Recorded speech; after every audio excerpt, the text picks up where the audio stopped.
This book was written from the viewpoint of one of the victims of the false data and fake science foisted upon the populations and their doctors for way too many decades. Most doctors are clueless on a lot of this information. The only way to detect anything, that the stress test will be able to detect anything, is if there's at least 50% blockage in your arteries. At least 50%. However, over 70% of all the heart attacks that occur with less than 50%.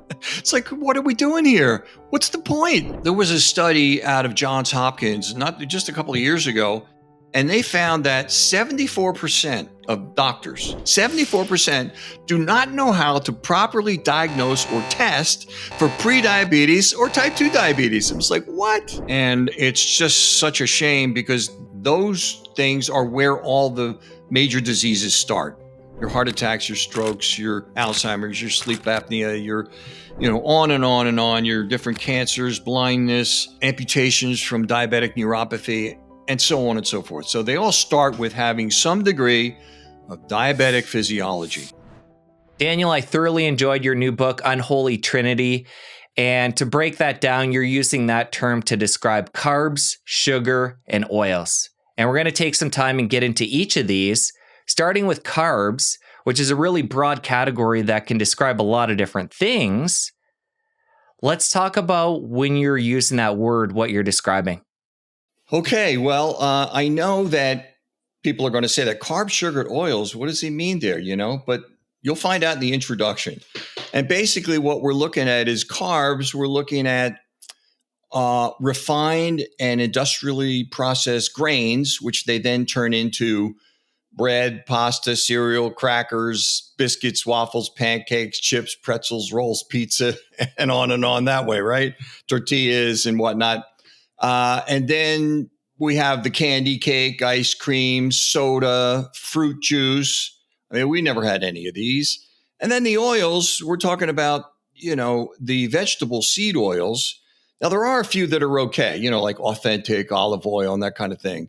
Because people think when they see the oils, oh, you mean I can't have olive oil? No, that's fine. We're talking about canola, soybean oil, sunflower, safflower, there's about 8 or 9 of them that are just deadly. And so that's the Unholy Trinity. And the subtitle of the book is How Carbs, Sugar, and Oils Make Us Fat, Sick, and Addicted, and How to Escape Their Grip. How carbs, sugar, and oils make us fat, sick, and addicted, and how to escape their grip. Because what I did was, the book is basically what you would call a data evaluation and analysis of this. In 1930, the obesity rate was 1%. We're now approaching 50% in less than 100 years. In 1930, the chronic illness rate was 7%. We're now over 60%. Never before in human history has a population this size gotten so fat and so sick so fast. What the hell is happening, right? And so if you pull the strings, that's why I like in the beginning of the book, the first few chapters, I give the history, how we got here, how we got all the, there's so many refined carbs in all the packaged foods in the supermarket and so forth. And the oils, how they came in, because none of this was in our diet prior to 100 years ago, right? And so it's all new to these evolutionarily developed meat bodies that we have, because, as you know, for millions of years, at least confirmed by anthropologists and bioarchaeologists, 2.6 to 4.5 million years, we've been eating, our diet consisted of what we could catch, kill, and eat nose to tail. And that was it. Maybe what we'd pick off a vine or a tree, that kind of thing, but only when it was in season, when the berries were in season. It wasn't all the time. So anyway, that's what I'm talking about when we say the carbs, the sugar, and the oils. That's the simplified version of it. We can dive into each one, of course. And Daniel, you have a really interesting story that brought you to writing this book and sharing this story. The fact that you thought you were a healthy guy, and in your early 70s, you had a health scare. So take us back there and talk about what brought you to getting deep into this information, understanding it, and then now breaking it down for others. Well, I almost died of a heart attack. And it was a complete and total shocker because like you say, I thought I was a Mr. Healthy. I was slim, symptom free. I was amongst there's about 1 or 2% of the population that can be on the lean side and have cardiovascular disease and these other comorbidities, which I'll tell you about that I had. And I had no clue. But the wake up call for me was the heart attack. And after I had that, I thought, oh man. See, I was fortunate to learn how to study well early on. Basically, I'm just a lower class street kid from Philly, and I shouldn't know any of this stuff, right? But I was fortunate to learn how to study early on. I learned how to only in things that I were interested in. I mean, I wasn't like a wonderful class A student, grade A student through everything. But if I was interested in something, you couldn't keep me from it because I was able to master the use of dictionaries. Because if you don't know the terminology or the nomenclature, you get nowhere. And whether you're studying medicine or law or whatever, or you're just reading the newspaper and you read something like the deficit. What is the deficit? I don't know what that is. You got to use the dictionary. And these days we got these things called, we have these phones. We say, hey, Siri, what's the definition of the word cardiovascular? Oh, this is what I found. Hey, what's the definition of the word catheter? And so you can find all that. That's easy. I would go through the painstaking process of using the dictionary, but it was very valuable to me because what happens even with people now when they're reading a book, if they don't know a certain word, they're not going to understand the sentence. It's just kind of like if you don't know the notes, you can't whistle the tune or sing the tune. If you don't know the nomenclature or the terminology or a certain word that you think you might know, you're not going to understand the sentence. You're not going to understand the paragraph. Your eyes are going to get to the bottom of the page and to go, I'm blank. What did I just read? So you got to go back, find out where you were doing. Okay, so I got that and I got that and I got that. Oh, I'm not sure I know what the word endothelium means. Oh, okay. So you clear that up. And it's a painstaking process, but the more you do it, the less you have to do it because your vocabulary just goes through the roof. Your IQ goes way up and you are able to understand a lot more. And that's why I think it's one of the keys to life and living this because, throughout our lives, we're being hit with all these different things, whether it's a form you got to fill out, all that kind of thing. But so anyway, I was able to be fortunate enough to dive into that and learn all those things. And I had early on, I had I went to YouTube University and Google University and saw all these books and everything because I decided, hey, I wanted to find out about all these different tests. And I did because my doctors, I had just passed a stress test with flying colors. And I found out I should come back to that, tell you why those are not recommended by me or, a lot of medical doctors. Anyway, so I went through all that, and then I decided to get a lot of testing done so I could have a benchmark so I could measure my progress, 6 months down the line, a year. So I go, oh yeah, I'm really making some progress. I'm doing the right things. And then I found all these medical and nutritional geniuses on the cutting edge of medical and nutritional science. And I started finding out the true information because, look, all of us, including our doctors, have been misled for decades by some of the most flagrant scientific frauds of our times. The notion that saturated animal fat, eating that is going to cause heart disease and cancer is crazy. It's what we've been eating all the time, for millions of years. In fact, the very first heart attack, now it's the biggest killer, as you know, right? The very first heart attack wasn't officially medically recorded until 1912. It's like, what? Now it's our biggest killer. And, cancer's number 2.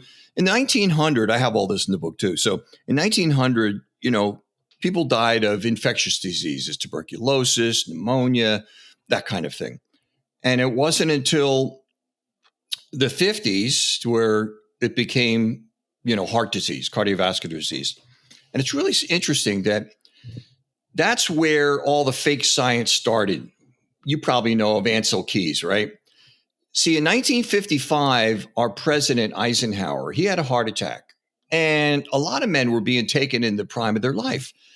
And it was like, what's going on here? And so he came up with this theory called the diet heart hypothesis, which said that it was the butter and the meat and cheese and everything that was clogging up the arteries.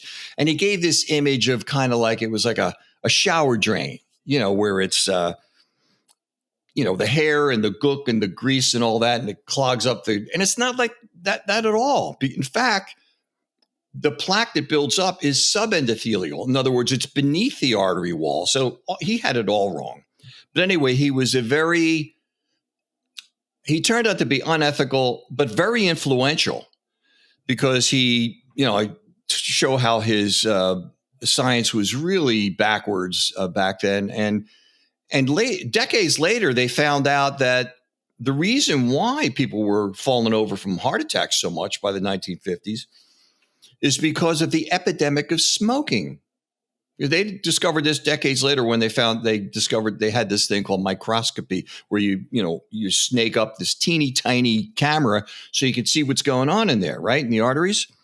And what happened back then was that, smoking destroys what's called the glycocalyx. What is that? The glycocalyx is this fuzz-like lining of the artery wall that it acts as the first line of protection against small, dense LDL particles, which are the ones that can get in underneath the artery wall. They gather and get stuck in this place called the intima media space. And over time, they create plaque buildup. And that's what causes your heart attacks and strokes. It's, the small, dense LDL particles. So although smoking went down, with his theories and everything from the 50s and 60s, by the late 60s and 1970s, big food came in with all this low-fat, non-fat, but high-carb, high-sugar food. And so what's the next deadlier version of the destruction of the glycocalyx? The carbohydrates from grains and sugars. They destroy the glycocalyx even worse than smoking. So we've replaced smoking, which destroys this glycocalyx, which is a protective thing in our arteries. And we placed it with the deadly sugars and carbs from these non-fat, or low-fat foods in the 70s. And then they came out with the, as you know, what is it called? The U.S. dietary guidelines with the pyramid. And date coincident with that in the 70s, you see the graph of the obesity rate going like this, right? So it's just so crazy when you find out all this true information. It's just mind-blowing. And that's why I had to write it. I thought, I tried, there was so much of it that blew my mind. And I thought, well, if I can capture as many times as I went, what? Are you kidding me? If I could get those moments that I had in the book for the reader so that they could share that and get their mind blown too, I tried to do that too. Because most people, they don't know any of this information. And I think the reason why I lasted so long without having the heart attack is because I would always make it to the gym. And so at least I had that going for me, right? So, but anyway, that's what happened there with the history. I have all that in chapter 1 and 2 and so forth, insofar as the smoking and the glycocalyx and the carb, sugar, and oils, and then what happened after that with the obesity rate, the obesity rates, which is now leading to the demilitarization of our country, because I think it's something like, I can't remember the exact figure, but it's something like 60 or 70% of the young people between 18 and 24 do not qualify for the military, because the main reason is they're either overweight or obese. It's like, what? So, where are the young people going to come from to save us from the next natural disaster or defend us from an enemy? So anyway, that's kind of concerning too. So if you're enjoying this episode, let me know by clicking like and subscribe below. Thank you so much. And now back to the show. All right, let's start to get practical here with the oils, the carbs, and the sugar. And for somebody that wants to take this on, and right now they're eating a standard type diet, talk about what was the first shift you made and also what you recommend to people to do this in a sustainable way. Well, yeah, you can't do everything all at once. You have to do it on a gradient, little by little. Otherwise, you'll fail. Because I recommend in the book to eat an ancestral diet, just like a lot of the geniuses that you've had on your channel. An ancestral diet. What is that? That was always throughout recorded history and even non-recorded history for millions of years was a high-fat, low-carb diet. And we did intermittent fasting because we were lucky to eat once a day, right? It was like there was no such thing as 3 meals a day plus 3 or 4 snacks. I mean, that's crazy. Because, in chapter 1, I get into the whole, you got to understand need to understand the 2 most fundamental processes in the utilization and input of the food that you put in your mouth. And that is glucose and insulin.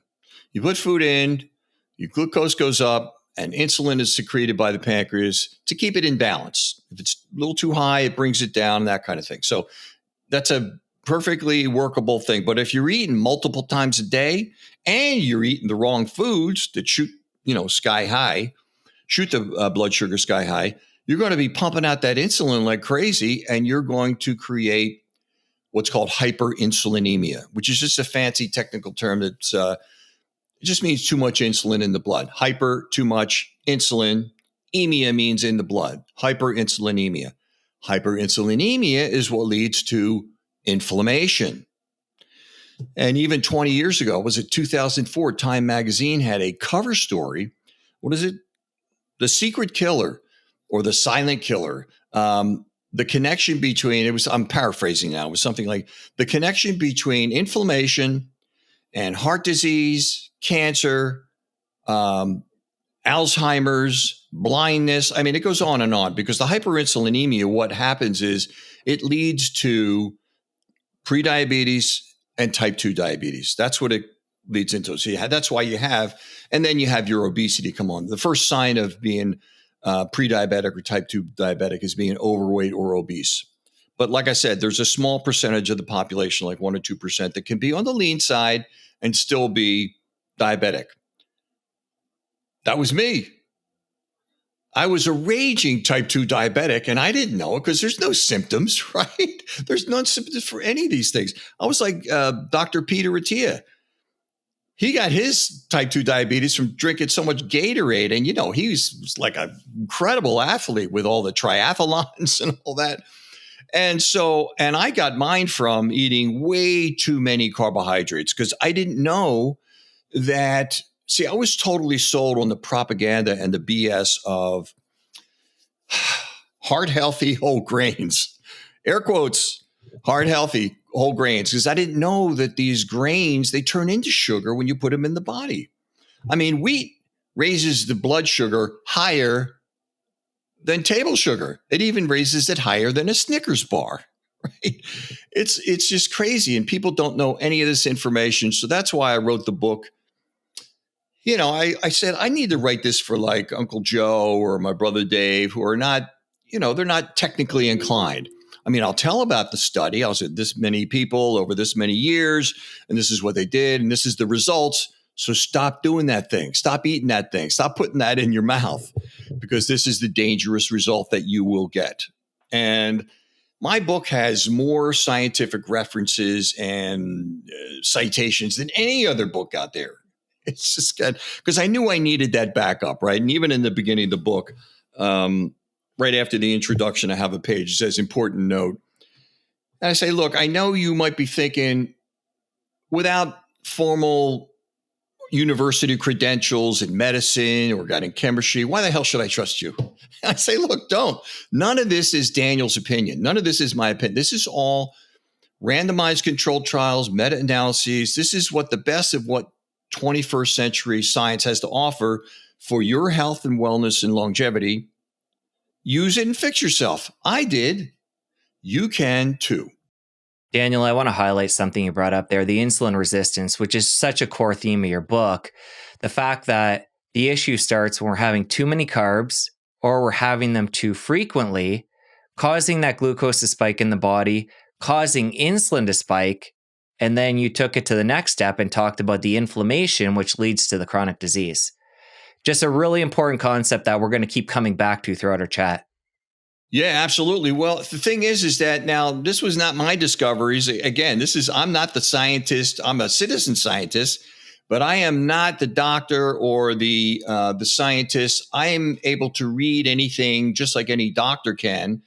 I may have to look up more words than they do, but it's not a barrier to me. And I learned a lot from all these geniuses that I found online, whether it's Dr. Robert Lustig or Jason Fung or Ivor Cummins and all these superstars of metabolic health and what the proper human diet is, right? And because I didn't know any of this, I was just like the average person eating the SAD, standard American diet. And I was buying all the things, you hear all the news. It's like, oh, this is bad for you 1 week, but it's good for you the next week. And, I was just like everybody else and I didn't know. And so, I found all these people and I read their books, I looked at their studies, I watched their videos, and I looked up anything that I needed to look up. And I got all these studies that I found. I even used some of the ones that they used so that I could prove to people, look, this is really the way it is. And you have been bamboozled along with our doctors and everybody else, because the doctors, they don't learn anything about nutrition in medical school. They may get a few hours here and there, right? And, it's funny. I was on I don't know if you've had him on yet, but Dr. Philip Ovadia. Yeah, I have. He's a cardiologist. Oh, yeah. Well, you know who I'm talking about then. But he's not only a cardiologist, he's a cardiothoracic surgeon. He's done over 3,000 heart operations. And we got into this on his podcast. He had me on, I don't know, about 6 weeks ago or something. And he asked me a question. It was validating to me, but also very revealing. He says, how is it that you as a non-physician were able to figure this all out?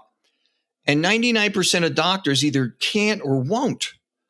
And I'm thinking, wow, what a question that is. So we explored that. And I have a feeling now, I haven't done any surveys of doctors, but I have a feeling that, and I think this might make sense. I think they have the mentality that, well, if they didn't teach it to me in medical school, it must not be that important. Or I shouldn't need to know about nutrition and what people are eating because I wasn't taught that in medical school, so it must not be that important. Then I think, well, when you take little Poochie, your dog, to the vet, what's the first question they ask you? Or one of the first questions, what are you feeding little Poochie? So when's the last time you had any doctor ask you, hey, so what's your diet like, right? It just doesn't happen. Are you getting to the gym? Are you walking? Are you moving? What's going on there? So anyway, it just reminded me of that thing that he came up with. And so that's what I think. I don't know. Like I said, I haven't done any surveys of doctors. I want to take some time now and get into the nuances of this unholy trinity. And coming back to the carbs again, this is such, again, a broad term. For somebody who's new to this, are we talking about fruit, whole grains, or just when the carbs have been processed? No, we are talking about whole grains and fruit too. It's just that you have to, that's why the popularity of the carnivore diet. I'm not carnivore. I do keto with intermittent fasting and so on. I have chapter 14 gives exactly what I do because people are asking me, so what do you do? How did you get your six pack at 75? And so I tell them exactly what I do. And the book tells all this. It's low carb. It's just an ancestral diet. Just let's face it. What we ate for millions of years, at least hundreds of thousands, right? Especially this version of our humanoid bodies, at least 300,000 they've verified. It's what we could catch, kill, and eat nose to tail, right? So it was a high-fat, low-carb diet because the carbohydrates, like I said, that we might be able to pick some berries off the tree, but only when it was in season. And so, and as long as you keep that moderate, because I eat some blueberries because it's low glycemic, low lectins, that kind of thing. But that's the only fruit and this killed me too, because it broke my heart when I found out that there are some fruits that you just got to stay away from because they're so filled with sugar, like pineapple and what was the other one? Pineapple and watermelon. Oh my God, those were my two favorites. Then I find out they got more sugar than white table sugar, right? And then you find out that wheat raises your blood glucose higher than a Snickers bar. Then it's like, oh, okay, so I get it now. Well, that is a processed food and everything, but it does include the others. So you got to keep it it's a high fat. When I say high fat, I say high healthy fat. And I try to steer people away from the CAFOs. CAFO is CAFO meat. Concentrated animal feeding or operation. Concentrated animal feeding operation. And this is this sad situation where you have an animal that they put into a space and they drug them into acquiescent compliance. They're there for the rest of their life. That's where they eat and the shit. And the stuff that they eat is really bad. Their feed has GMO and they're pumped up with antibiotics and all kinds of wild stuff. And you get the glyphosate. So I try to steer people away from those kind of meats, right?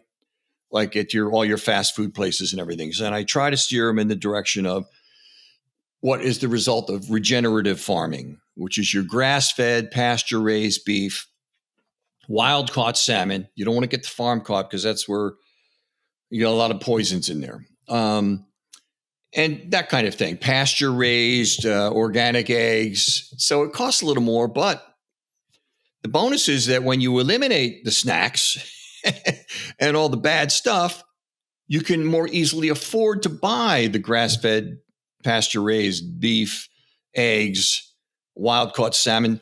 Costco has a lot of these things. It's amazing. They've got the wild-caught salmon.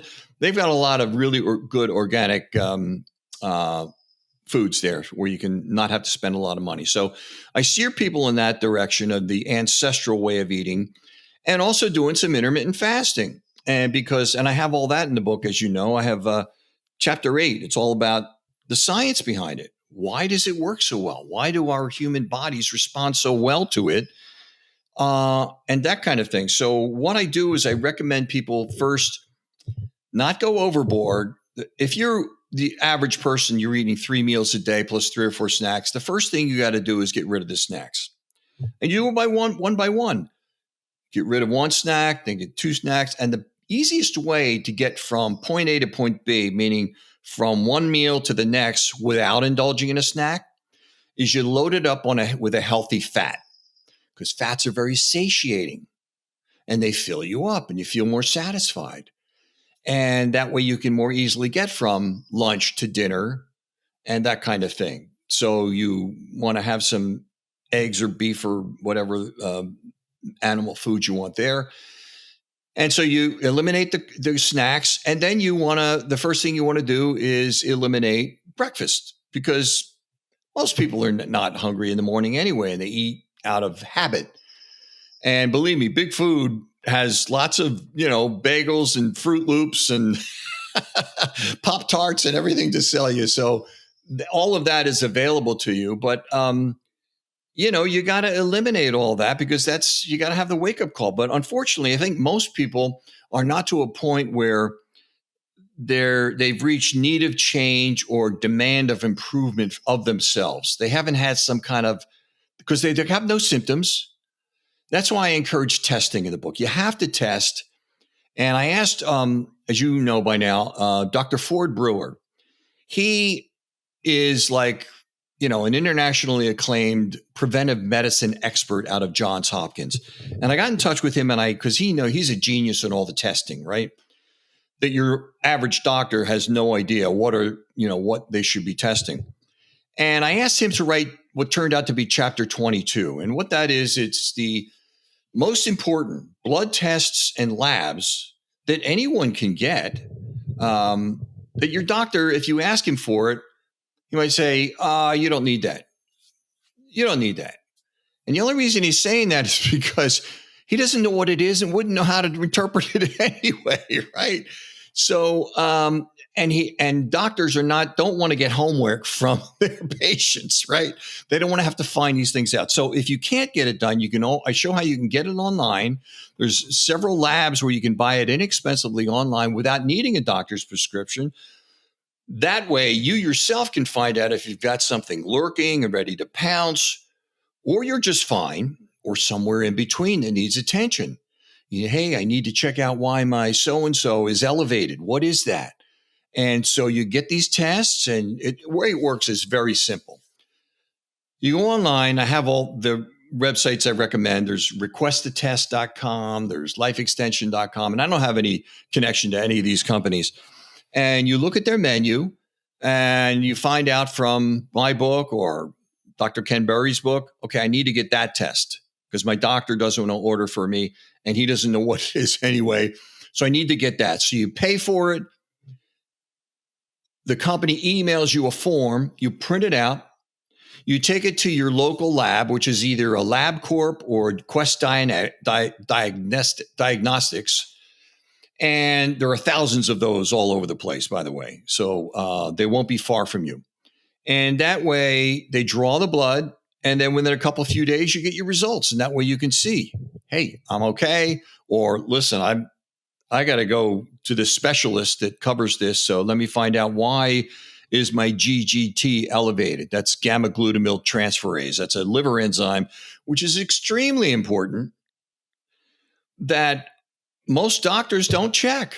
And I was discussing this with your colleague, Dr. Ken Berry, and they don't leave it out. They only check this other liver enzyme if they check any at all. And the GGT, the reason why that's so important is because here's the deal. Life insurance companies, they got to know who to reject, who to accept. They're not so interested in medical science. They're just interested in the bottom line. Who do we accept? Who do we accept? And who do we reject? And their number one predictor of all-cause mortality is having elevated GGT, gamma glutamyl transferase. And you think, well, why doesn't the medical field know this? If the life insurance companies know this, why don't so anyway, we go into all that, and you have to check that because that's the key. That's what made me find out that I had non-alcoholic fatty liver disease, NAFLD, non-alcoholic fatty liver disease. And that is detected through this GGT. And that's their number one predictor of all-cause mortality. So if you've got elevated GGT, that's pretty deadly. And then I found studies that showed that having elevated GGT is very closely related to cardiovascular disease. And it was like, wow. Then the epiphany started happening. That's why I had the heart attack. I had this. And it was all because of my type 2 diabetes, because type 2 diabetes, that is the biggest killer of, even Jason Fung will tell you, it's the leading cause of heart disease, heart attacks, strokes, amputations, blindness, cataracts, sleep apnea, certain cancers, on and on. PCOS, polycystic ovarian syndrome, which I have a whole chapter on that as well. And so it's a silent epidemic. Here's the killer with regard to testing. There was a study out of Johns Hopkins, not just a couple of years ago, and they found that 74% of doctors, now we're talking cardiologists, internists, and general practitioners, 74% do not know how to properly diagnose or test for prediabetes or type 2 diabetes. It was like, what? And I was on a podcast with Dr. Brewer not long ago, and we were talking about how that's why it's such an epidemic. It's a silent epidemic. They don't know how to test for it, because what most doctors do is they'll test the fasting blood glucose and they'll check an A1C. However, you can be in the normal ranges like I was and be a raging type 2 diabetic because there's no signs, there's no symptoms, there's nothing that tells you, hey, I might have type 2 diabetes. But there's a one test that can really tell you, and that's why I have it in chapter 7. I called that section the most important health test you've never had. And that's because of, it's the source root cause of all these other things. Like with me, it was my type 2 diabetes was the source cause of my cardiovascular disease, my non-alcoholic fatty liver disease, as well as my osteoporosis. And all the research that I had done, because these are all silent diseases, I was able to reverse all 4 of those. And that's what the book is about, how I did that. And the test, what they need to do is do this test called the oral glucose tolerance test with insulin. It's OGTT with insulin. I covered it in chapter 7. Dr. Brewer covers it in his chapter 22, which is what are the most important blood labs and scans that you can get. And doctors don't order it. They just don't order it. And that's the one that I got. Because like I said, after I had my heart attack, I got all these tests and I got that one. I thought, well, I might be pre-diabetic, but there's no way I'm type 2 diabetic, right? And my score was way over 200. And that proves that you're in the diabetic danger zone, right? Even though I was on the lean side. So you have to do this test as well as others. And like that.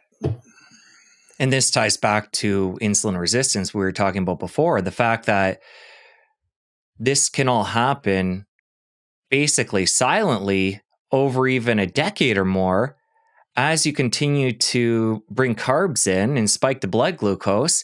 Insulin keeps taming that and your body makes more and more insulin. You're becoming insulin resistant, pre-diabetic, and eventually diabetic. And oftentimes you don't find out until you're all the way at the end of the spectrum. And we talked about before, the insulin going up over all the years is causing inflammation in the body, and you don't even know it.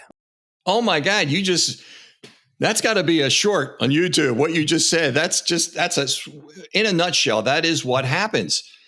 And people don't know any of this. Snacking wasn't even a thing prior to 50 or 60 years ago. We didn't have snacks. When I grew up, you had some breakfast, you had some lunch, you had some dinner. That was it. Once in a while, maybe have some ice cream at night or a little thing like that. But snacking was not a thing.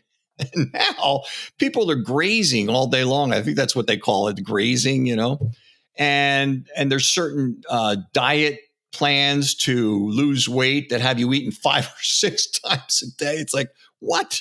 These bodies were never used to such an onslaught of these kinds of foods in the amounts and the concentrations of the carbs, because most of them are just refined and highly processed. And the sugars, and let's not forget the high fructose corn syrup, and that's really deadly. That's what the source of my non-alcoholic fatty liver disease was, right? And see, with the NAFLD, non-alcoholic, because I don't drink, no drugs, I'm already silly enough, as my daughters will surely attest. So the range is supposed to be below 65. Mine was 265. It was like, what? So I was in big danger. I was not long for this world with that because, as I said, the number one predictor of mortality for the life insurance companies is having elevated GGT. And I was, and it takes a while to have it repair. You can get through it, but, that's what I was saying before. You don't have to try all of this at the same time. First, go low carb, start cutting back on the carbs and the sugar, and then start eliminating the snacks, and then go to 2 meals a day. See if you can do that. And the ketogenic diet, which is basically how we were operating throughout recorded history, was a high fat, low carb, it's also known as the never hungry diet, right? Because your fake appetites, they disappear because carbohydrates don't satisfy appetite. They stimulate it. And a good example of that is I have this chapter 10. It's called Are You a Wheat Addict? And that's because, first of all, we never started eating wheat and grains until about 9,000 years ago or something in that. And that's like what? That's a snap of the finger in the eons of time. And there's this thing, and I was talking about this with Ken Berry, that there's this thing called species adaptation hypothesis. That's where when a certain species of animal, including us, is used to doing something for a very long time, that becomes their healthy, adapted way. And this is the way we were adapted all this time. And the example he gave, it was funny, Dr. Berry, he says, hey, Daniel, here's a good example of it. I have 70 sheep in the pasture. And he does, because he's on a big farm now.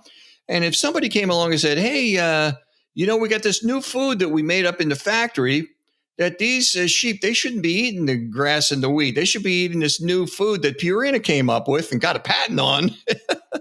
And you should be feeding that instead. And it's like, oh my God. And the people would look at you and go, what? Are you crazy? So it's the same thing with human beings. We're just not used to eating this because all of these things were never in the human diet prior to about 100 years ago. And so that's why it's just so super crazy. And with regard to the wheat, I have in chapter 10 there, I have a picture of a skull of a guy. He's 100,000 years old. Well, the skull is, and he's got perfect teeth. And I asked in the book, do you think he had floss or an orthodontist or, brush 3 times a day?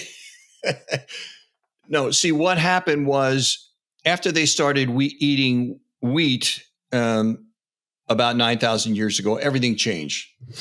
They had tooth decay, teeth were falling out, the diameters of the bones were getting smaller and thinner. Men shrunk 5 inches, women shrunk 3 inches. All these new diseases were coming in.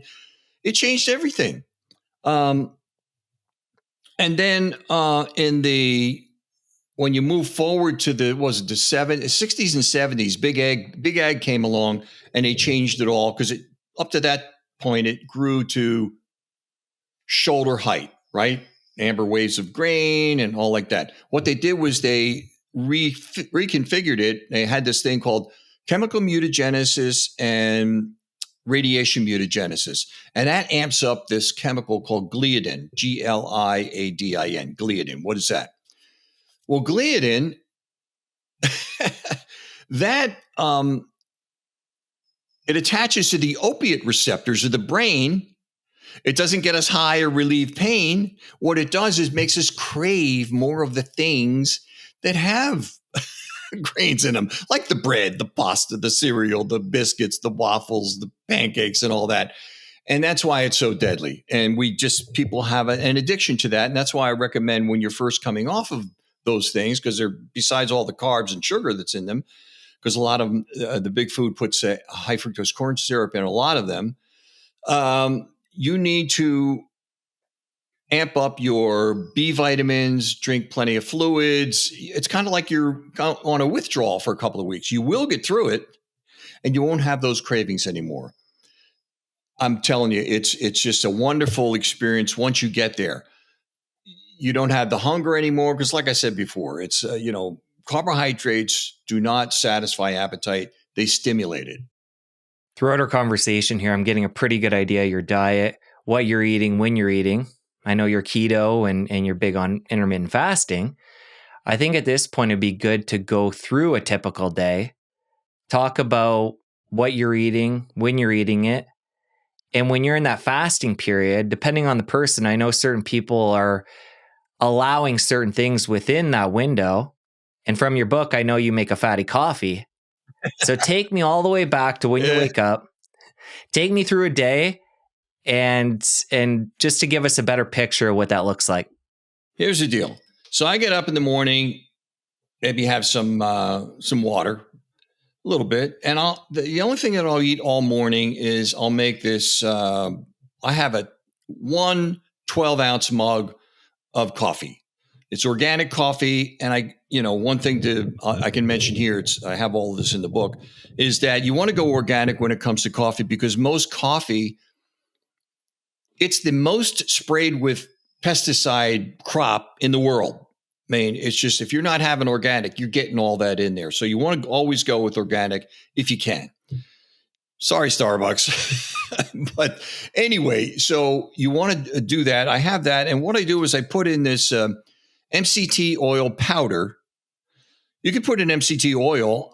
My stomach doesn't care for the effect of that, so I just get this thing called MCT oil powder. It's the oil, but it's been powderized. And what does that do? That does two things. It creates exogenous ketones, exogenous from outside the body. It helps create ketones. It helps suppress your appetite. And I cover why you want ketones active in your body in chapter 3, I think it is. And that's very valuable. So I have that, and I sit at my desk and I drink that slowly over the next, pardon me, the next few hours while I work at my desk, that kind of thing. And then I like to do, instead of the intermittent fasting that they normally recommend 16 hours, right?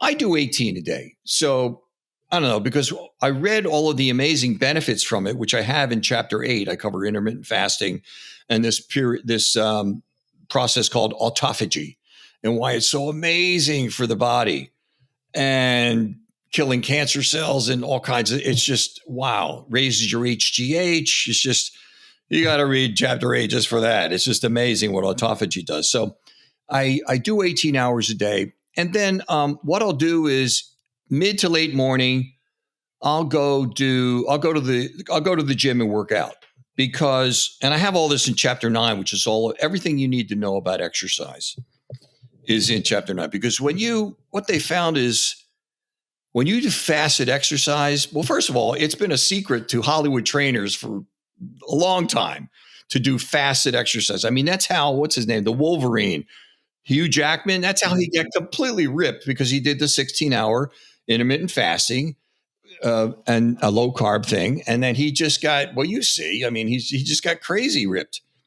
And that's what that does because what they found is there's a couple of studies that I have in the book also. There's this one where they randomized controlled trial. They had a group that did fasted exercise and then the other group they ate breakfast.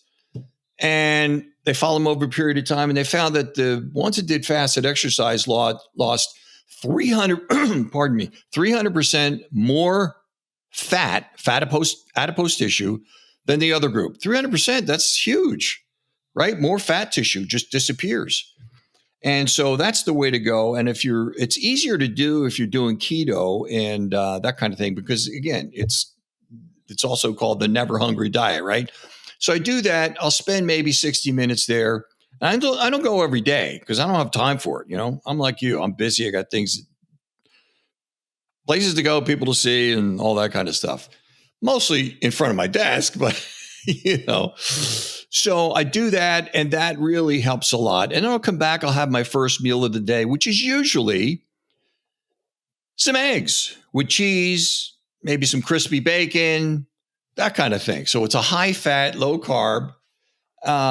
I might top it off at the end with a teaspoon or so of blueberries. Again, low glycemic, low lectins.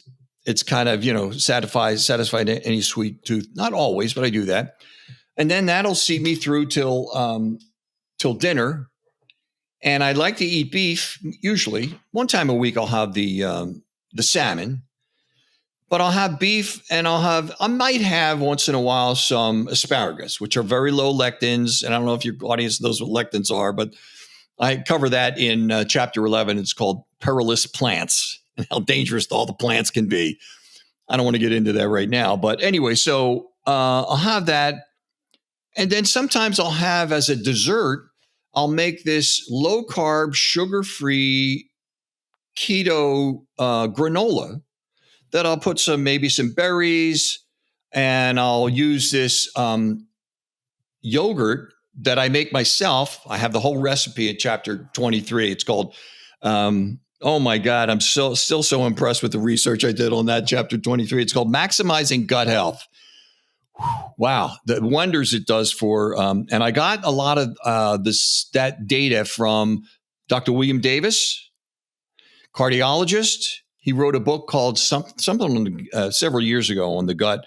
And Super Gut. There you go. He's been on the show 2 times. No kidding. Actually, 3 times. Oh my God. He's just amazing, right? So I learned a lot from him, and I have this L-Reuterite yogurt in there, but I have all the information on why it's important and why you need that for your gut, because the gut is, so important to the health of the rest of the body. And so, you got to get all that in you. So I have that. So everything, that's kind of like in a nutshell, what I do every day with regard to eating. All right, let me jump in. And my intermittent fasting. Just to get some clarification on a couple pieces of that. That was great. When it comes to exercising fasted, you mentioned coming back and having something like bacon and eggs afterwards. Do you like to push that fast before you break it and have that lunch? So you finish your exercise, you're fasted. Do you come home and eat right away? Or do you like to push that off a little bit? No. I like to, the way I measure it is I try to make sure that I'm finished my dinner completely by 7:00. And then I know, okay, 18 hours, that's 1 p.m. the next day. So that's how I figured that's my 18 hours. So if I get home at noon, I'm not eating until 1:00. So maybe at 12:30, I start putting it all together. I mean, I don't know. I never measured that amount of time, but that's what I do. I try to be done by 7 at night so that I know that my target is 1:00. And if I have to eat a little earlier, big deal. I'm still getting at least my 16 in, right? So in other words, if I have to meet people or they're coming over, we're going to have some breakfast or something, and they're going to do it at noon instead of 1, no big deal. So your diet's keto. Are you measuring ketones at all? Or are you just by the amount of carbs you're taking in and how you're eating, assuming you're in ketosis? I got it down. I checked all that long ago. I got a, what do you call it? The Freestyle Libre 3. And you can just get it for a short amount of time and test things out. That's what I did. You can get it. It's you get one and it lasts for 14 days, right? Every 14 days, you got to get a new one if you need that guidance. But I was so on top of it. I did it so I could test things. Okay, so what happens if I eat some rice? What happens because my body's different than your body, right? I may not be able to metabolize carbohydrates as well as you. And people that it depends on the genetics, right? So you have to be tuned into that. So then I found out all these different things. Like, okay, so I got to avoid that. And I'm okay with this and so forth. And so that's how I did that. So I did measure all that. And I recommend to people you can buy online on even, I think it's like Amazon, a chart you can put on your, put up on your refrigerator that shows the number of carbohydrates in the various foods. And that could be your initial guide. Get one of these devices like Freestyle Libre. It's a CGM, continuous glucose monitor. So you know what certain foods and drinks do to your blood glucose, whether it's hitting it sky high, because if you know that's happening, then your insulin is going to be coming in. You're going to be getting hyperinsulinemia, the inflammation, the prediabetes, the type 2 diabetes, and the insulin. Let's not forget the insulin is the fat storage hormone. So you don't want to have lots of insulin pumping through your blood. So anyway, like that. All right, let's come back to the microbiome. You're a fan of, as you've just said, the Dr. Davis Rotori yogurt. How else do you look at the microbiome? Because classically, when people go to emphasize and build up the microbiome, they're looking to have a lot of plants, a lot of fiber, diversity in color, diversity in plants. You've talked about the yogurt piece, but everything else that you're doing is in contrast to that. So talk about the microbiome as a whole. Well, first of all, the first thing I want to say is that, listen, our ancient ancestors, they didn't eat a lot of plants and, all that. And they had, there was no such thing as vegans and vegetarians and all that. They just didn't exist. And so and they have very healthy microbiomes. In fact, they've done testing. I'm not sure if Dr. Davis covered this or not, but I think maybe it was Dr. Paul Saladino, where there's certain hunter-gatherers that are still existing. There's just a handful of them around the planet now. And they have amazingly healthy microbiomes. And, they're not big on plants or that kind of thing. So, even, oh boy. Well, chapter 4, it's called Shattering Myths About Blue Zones. Because, we've all been sold this bill of goods that, that blue zones are where they have the most centenarians. And that's because they're vegetarian.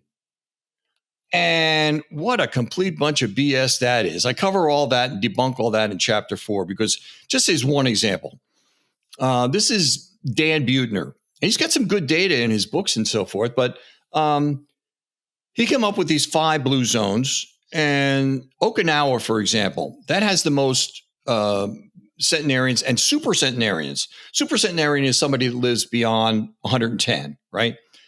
And there's a video that you can watch, and I tell this to the reader. I say, you can watch this yourself on YouTube. There's a video that he says, in all honesty, the people in the blue zones do eat meat. But for our ongoing blue zone businesses, we decided to stay 100% vegetarian.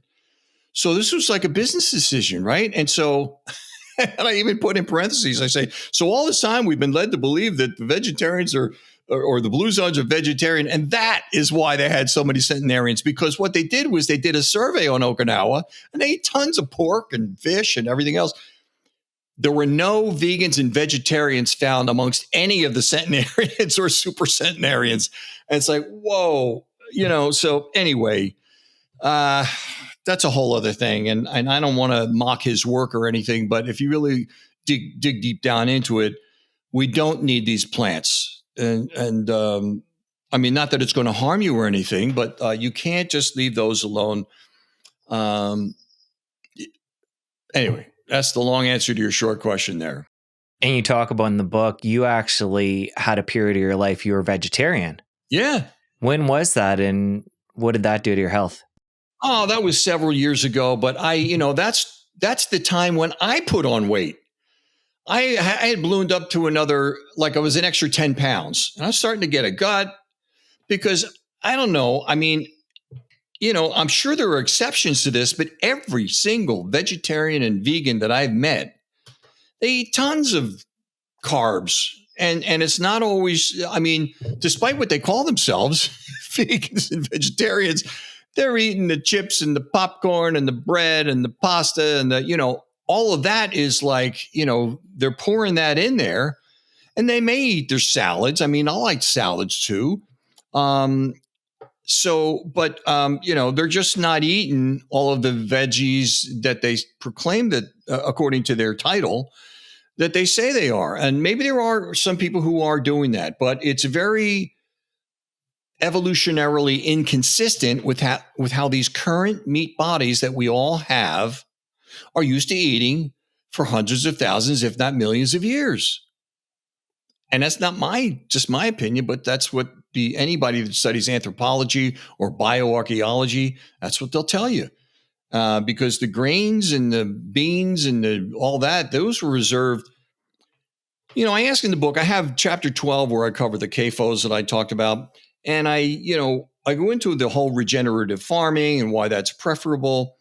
And then I ask, why is it that the most rich and powerful elite of the planet are pushing plant-based diets when throughout recorded history, those were reserved for slaves, prisoners, and foot soldiers?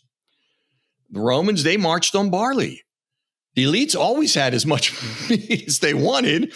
So why is it that they want us to eat crickets and grasshoppers? And I have this in the book too. There's a tweet from the WEF, the World Economic Forum. That's where all this has come from. These are the most elite, they're flying into Davos on their own planes and everything. And they're the ones that are pushing it on the rest of us. And there's a tweet from them. They says, meat will be available in the future, but it will be a special treat. And I'm thinking, thanks, Klaus Schwab. What a nice slave master, right? So it's just so, look, I don't want to get into a whole political thing, but it makes you wonder, what are they up to? Why do they want us? Do they want us overfed and undernourished and over-psych drugged and undereducated and, all these different things? I mean, wow. So if you had to guess, what would you say it is? What's underlying all that? Well, what I think it is, and what I'm almost 100% sure of is, their stated ideal global population, quote unquote, is 500,000. We're cluttering things up for them. We're using all their stuff. It all belongs to them, right? So whether it's the jab, or if it's the let them eat shit and die, or whatever it is, the population is going down and down and down, and they're dying off sooner. I mean, just in the last 5 years, our lifespans have declined 4 years. It used to be 79 for women and 75 for men, something like that. Now it's down like 4 years earlier. Of course, we had the last few years of that craziness we went through, but there's all these other things too. That's why people, the number one killer is heart disease. VTAC, especially. VTAC is short for ventricular tachycardia, and that is the number one cause of sudden death. And that's where it's a heightened version of AFib, atrial fibrillation, where the heart is beating real fast. And what can happen is you could just pass out and then you're gone. If you're not around anyone to wake you up or to call the EMTs or anything, that's it. And people are dying left and right. And so anyway, it's depopulation. Look, I don't know. I'll watch what I'm saying here any further, because I know, YouTube, I don't want the overlords of the World Economic Forum and YouTube and the World Health Organization, which YouTube follows, to come down on your channel because, hey, that Daniel Trevor said something over there that didn't fit in with our protocol. So next time, anyway, so I don't want to get into that any further, just for the safety of your website. I mean, for your YouTube channel. All right, let's come back to the microbiome. Yeah. So you've stated fiber, not a concern when it comes to maintaining a healthy microbiome. Right. But you are an advocate of the microbiome and optimizing that through the yogurt. Right. What other things are you doing or avoiding to make sure your microbiome is optimal? Well, I do, since the glutamine in your diet is really great for the microbiome, I like to break my fast, whether it's at my 18 hours, with just like a 3 or 4 ounces of bone broth. Bone broth, which you can buy at Trader Joe's, any health food store, it's loaded with glutamine. So I like to take a little bit of that down. Not that I'm big on broths or soups or anything like that, but in order to coat the lining. And see, we have these things called enterocytes in our gut that act as a barrier. They're cells, they're single cell, and it's a barrier between your gut and the outside world.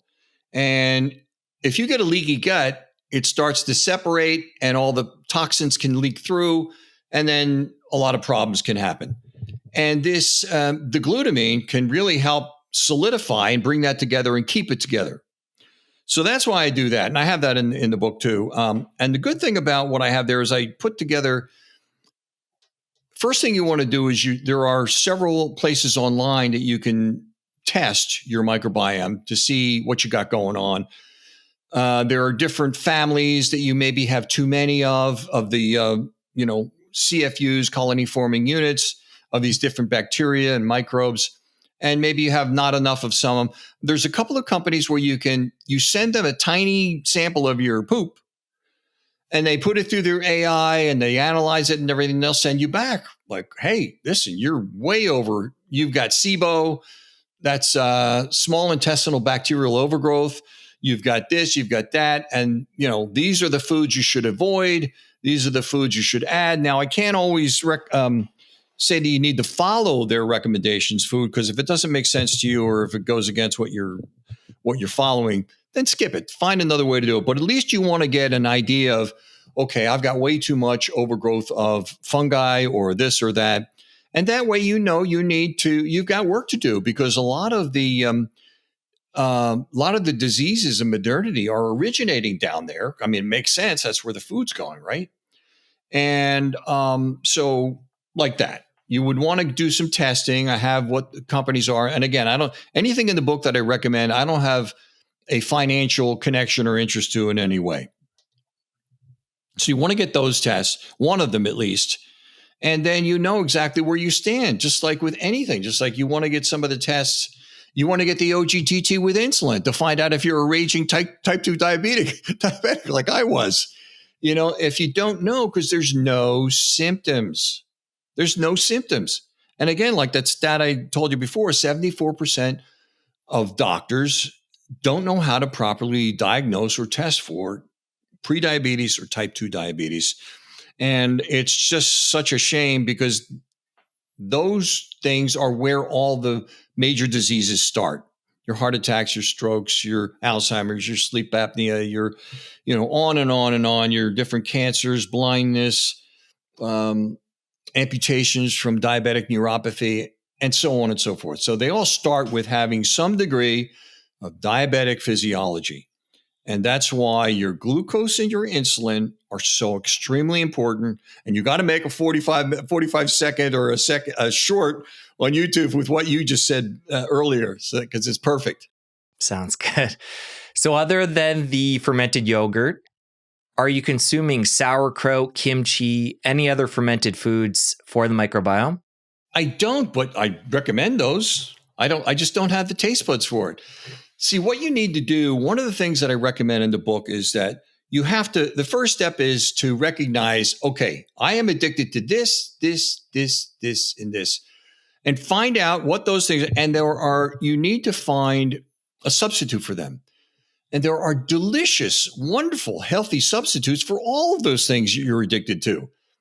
I mean, YouTube is a treasure trove of, low carb, healthy recipes for low carb keto bread, pasta, cereals, all the things that you're addicted to. So right away, make your short list or long list of things you're addicted to, whether it's pizza, you can make a grain-free pizza if you, until you get off of all those things.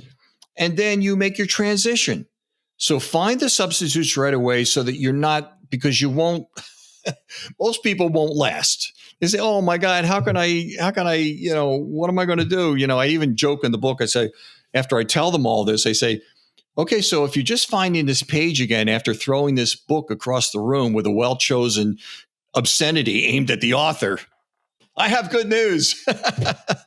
There are wonderful substitutes you can have for all these things you're addicted to. So that's your first step. You got to find those delicious substitutes to go, okay, so I'm doing it. And then while you're doing it, your body is changing, your taste buds are changing, your palate will change. And over a period of time, you're not going to even want those unhealthy things anymore.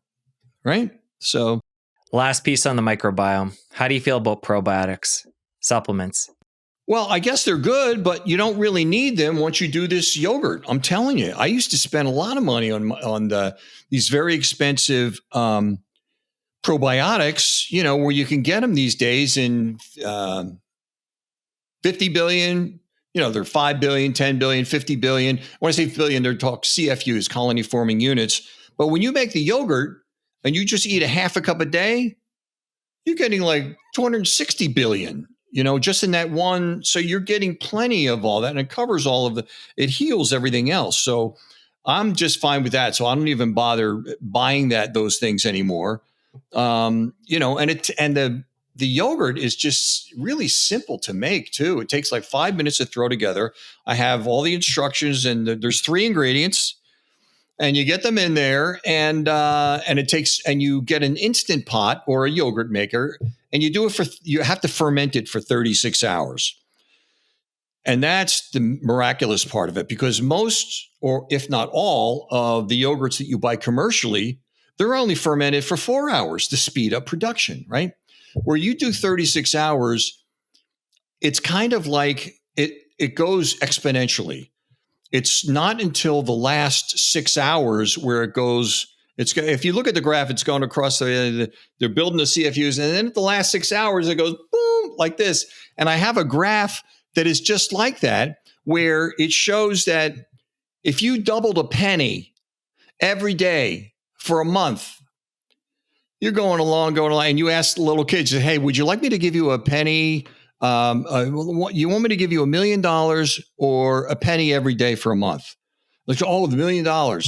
If you double a penny every day, In the last 6 days is when it goes from, 100,000 something down here. It goes to $5,368,000 and some change and all like that in the last 6 days. So it's the same thing in the last 6 hours of this 36 hours of fermenting. That's the same thing kind of happens. So it's, I love that chart. I'm so proud of that. How many days a week are you having the yogurt? I do it every night after my dinner. I'll have it with some berries. Maybe I'll throw in some of my homemade granola. Actually, I found one that was pretty good at Costco. It was grain-free, sugar-free, low carb. I can't remember the name of it, so I don't know. But if you're good at reading ingredients, you'll be in good hands. All right, so we got the diet piece. Yeah. We got the fasting piece. What about other supplements? I quickly touched on probiotics, and it sounds like, now you're not having those because you have the yogurt. Right. But what about other supplements?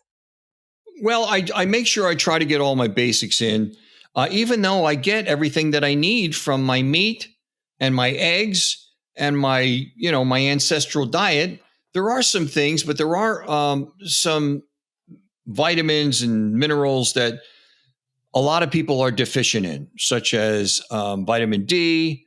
And I have a section in the book on that, vitamin mineral deficiencies, the ones that are common. Not everybody has it, but vitamin D, certain kind of calciums that you want to get, that kind of thing. But I'm not big on taking a lot of supplements. Maybe some alpha lipoic acid, a few things like that. I take CoQ10 because I am a heart patient, right? And I have to maintain as much as I can. See, when you have a heart attack, anybody that's had a heart attack and is in my club, when you have a heart attack, you have permanent damage to your heart. No one knows. I was talking about this with Dr. Ovadia, and no one knows to what degree or how many weeks, months, or years is going to shave off your lifespan. So I thought, okay, so I know I have that. What is it that I can control? And I thought, well, I can control my metabolic health. I can try to get into as superior metabolic health as I possibly can. So let me do that. And maybe I can, I don't know, my theory is I can hopefully balance something out so that I don't lose some of that lifespan that because of the heart damage that I do have, and that kind of thing. But there is something that I would like to cover in, I don't know if I mentioned this to you before. There's a couple of studies, large studies that they did that it totally rocked the cardiovascular universe and the medical universe because they were failures. And I should tell you about this. I think your audience might like to hear it. Please do. One is called the ischemia trial. There were 3. Ischemia was a large $100 million federally funded study. It was about almost 5,200 people. They divided them into 2 groups. One group got invasive procedures, namely CABG, which is CABG, that's coronary artery bypass graft, that's open heart surgery with bypass surgery, or PCI, percutaneous coronary intervention, which is a stent. That's the fancy long term for a stent, right? PCI. So, and also maybe some, blood pressure medications, that kind of thing. Well, and then the other group went in the direction of lifestyle changes, get back to the gym, stop eating the junk, all that kind of thing. And maybe some, blood pressure meds, that kind of thing. And they followed them closely for 4 years. And it was a failure. They found no difference. It said the ischemia trial failed to show that, was able, because what they wanted to show that this was the shit. This was the deal. These invasive procedures is what we really got to do because there was so much revenue generated from that. And there was another trial called the Courage trial, similar kind of thing. There's another one called the Orbita trial, and they're all failed. And so the headline of all of it was, CABG and stents do not prevent heart attacks. They don't. No more than, so if you want to go the direction of your lifestyle changes and so forth. So after they experienced this truly rocking information and results from these trials, do you think that these procedures would come to a halt or at least slow down? the graph is going like this. And it's to the point now, I mean, let me make it clear that these are valuable life-saving interventions in the emergency situations, right? So if you're having a heart attack, you got something else going on that you're in the hospital for, or if you got the VTAC, and those are life-saving interventions. So, but they're only done 15% of the time. The other 85% are done for the prevention with the cutting your chest open and the stents and all that kind of thing. So that's why they're unnecessary 85% of the time. So I recommend in the book, I say, okay, so now that you know this, and if your doctor's pointing you in this direction, you got to bring this up to him. And that way he'll know that you know. And secondly, you can ask him, explain to me again why we're doing this, or why you want me to do this when I can do this other path, and so on and so, so anyway, just be aware of that. I have that all in chapter 17. It's called Skipping Stents and Bypass Surgery. And for anybody that's really into the cardiovascular, I have chapter 17, 18, 19, and 20. Statins, I got the whole thing in there. There was a remarkable study with regard to the statins. I think you might like this. There was this large study, meta-analyses. It involved 92,135 patients. And the researchers wanted to know, do statin takers extend their lives? If they, because that's your doctor and certainly Big Pharma wants you to do it once you start, right? How much longer do the statin takers extend their lives? And they found out that the two groups, it was like, one, they found that those that were taking it for primary prevention, in other words, no heart attack yet, because there's a lot of guys and women on, they haven't had a heart attack, but they're taking it. They lived a big 3 days longer than those in the other group not taking a statin. And those in the group taking statins for secondary prevention, in other words, they already had a heart attack, they lived a big 4 days longer than the other group taking the statin. So I asked my readers in the book, I said, you still want to put up with the nasty side effects of taking statins? And they can be pretty nasty. Everything from psychosis to road rage to aches and pains and all kinds of things. Not everybody gets those, but a lot of people do.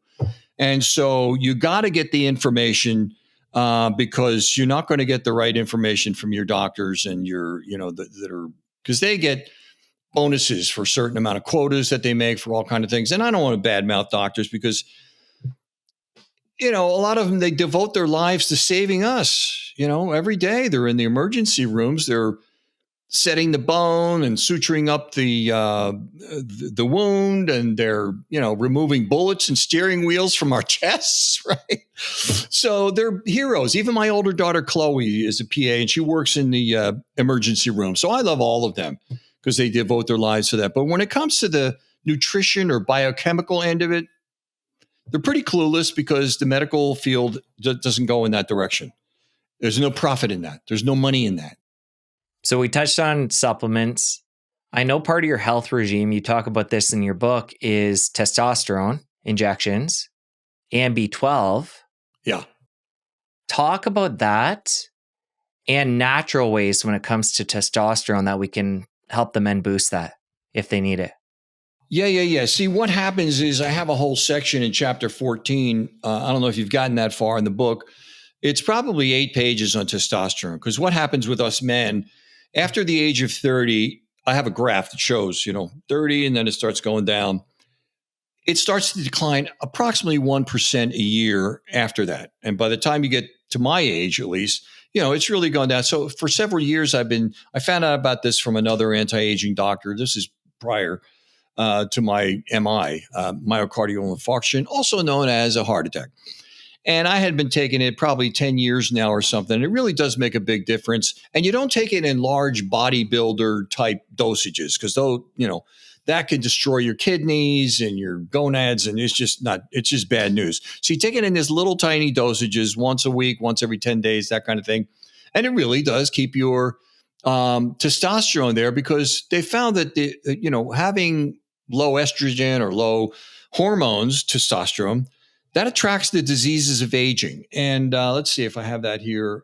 I have 10 testosterone tips. in it because you can do that. You can inject that. But also I have these 10 tips. Oh, here it is. Testosterone. Ba, ba, ba, ba, ba. Being on a ketogenic diet, by the way, it does a lot for your testosterone levels. And I give you what the levels should be and so on.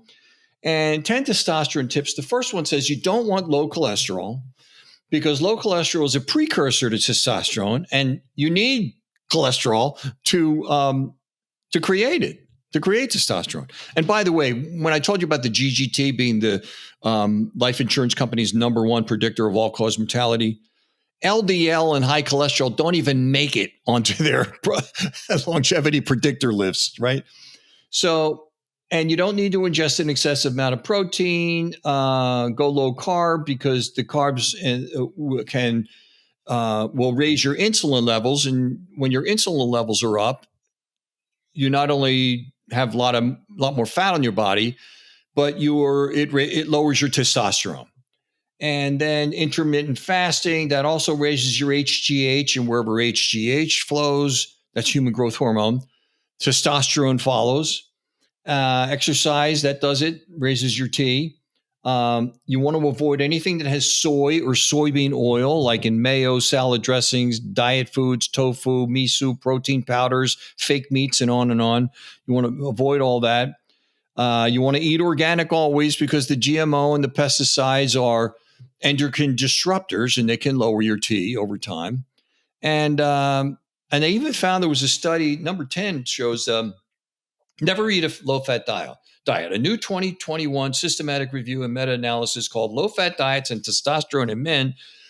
The researchers found there were significant decreases in sex hormones, testosterone, on low-fat versus high-fat diets. And they also reported that in the mid-20th century, men's testosterone levels have declined in Western countries. And I say, what happened in mid-20th century? That's when Ansel Keys and his crew, along with the American Heart Association, started pushing low-fat diets, all based on his corrupted science called the diet heart hypothesis. And then I say, no wonder Viagra use has exploded since 1998, when it went from an accidental medical mistake discovery to a $3 billion a year industry. So, yeah, you want to be able to keep your testosterone, and there's different things you can do, like besides the exercise, the ketogenic diet, living ancestrally. I want to say ancestral. You get a clue in my chapter 3. I think it's called this. We're designed for a high fat, low carb diet, and I have some pictures of some hunter gatherers there. I have these 3 guys. The pictures from 1939, and they're just ripped and chiseled, and And I say, do you think they're suffered from carbohydrate overdose disorder? I say, not with those abs. And so they're hunter gatherers. They're Aborigines, Australia. And then I have this other guy. This picture was from 1900, and he's just, oh my God, he's just ripped and chiseled. Not like some bodybuilder or something, because it's very natural. I said, do you think this guy had a fitness center near him in 1900? Because, this is just how we all looked, because we had life was strenuous, and we had to work like hell to just survive. And our bodies got to work out, and we didn't have any carbs, sugar, oils, fruit juice, and all the rest of the stuff. Right. So it was very ancestral. And that's what, myself and so many others are going for, whether it's Dr. Ken Berry or all the other geniuses on YouTube that you've interviewed, many of them, they're going for the ancestral type diet. Dr. Chris Kenobi, you know him, you've interviewed him, right? So he's got his latest book, which is amazing, is called The Ancestral Diet Revolution. And he's got all that in there too. So anyway, again, none of this unholy trinity was in our humanoid diets prior to 100 years ago, and it's just deadly. All right, so the unholy trinity, again, coming back to the main thesis here. We want to lower the carbs. We've gotten into that. Sugars, pretty self-explanatory. We touched on fructose when we talked about fatty liver. So we want to eliminate sugars, but we haven't gotten into the seed oils too much. And you brought up Chris Kenobi there. That's his big thing. So let's talk about that, going in depth on that, why we want to avoid those. Yeah, Chris, I got in touch with him. In fact, he wrote me an amazing endorsement for the book. I've got some killer people that have endorsed the book. So I'm really flattered by that. And people that you've, colleagues of yours and people that you've interviewed, Nina Teicholz, Chris Kenobi. I even have Dr. Lou Ignaro, who won the Nobel Prize in Medicine for his discovery of nitric oxide. I have a whole section on that. He allowed me to put a section of his book into mine. So it was just a couple of pages, but I've interviewed him as well. He's great. Yeah, you know what I'm talking about there. Yeah, so I was really fortunate to get these people in there, and because I didn't know, I'm a first-time author. I was attracted to all this to solve my own problem. And then when I found all this information, I thought, oh my God, I've got to share this with the world. And as many times as my mind was blown, I try to put that into the book. But with Dr. Chris, he allowed me to use a couple of his graphs. I said, can I use that in my book on the seed oils? He says, yeah, sure. So I put that in there. I have a whole chapter, chapter 6. It's, what is it called? It's called, I should know these by now. The shocking truth about vegetable oils, because, vegetable oils just sounds healthy, right? But they are so deadly that, as he will tell you, I think that in time, these seed oils are so dangerous, they might even turn out to be more deadly than the carbohydrates and the sugars, the refined carbs and refined sugars, more deadly than those. And so it all started, they didn't exist prior to, Dr. Chris probably told you this in his interview. I don't know. I haven't seen that one. But they didn't exist prior to 1865. There were these two guys that came from Europe to Ohio, William Proctor and James Gamble, which turned out to be Procter and Gamble. And they made this thing called Crisco. And it was made from cottonseed oil. And up to that point, cottonseed oil was made from what was considered a toxic waste from cottonseed farming. But they looked at a bucket of it and it went, hey, it looks like lard. Why don't we use it for cooking and sell it? We can make money that way. And so that's what happened. It started flying off the shelves in 1912. Date coincident with the first time that the first heart attack was ever officially recorded. So these guys, they came up with that, and then it started flying off the shelves. And they're so deadly because there's so many things in them, these toxic ingredients. One is called TBHQ. I can't remember the biochemical. That's like a 64-letter word, TBHQ. I have that, what that is. And then there's this 4-HNE, hydroxynonenal, and these other things that are in there. They're neurodegenerative. They cause hyperphagia, which is a medical term for overeating. They've got all of these, negative effects once we eat them. And we've been eating them. I mean, they did some blood tests for people. I think they found out that in the last 50 years, the amount of these, because they store up in the fatty tissues of the body, these oils.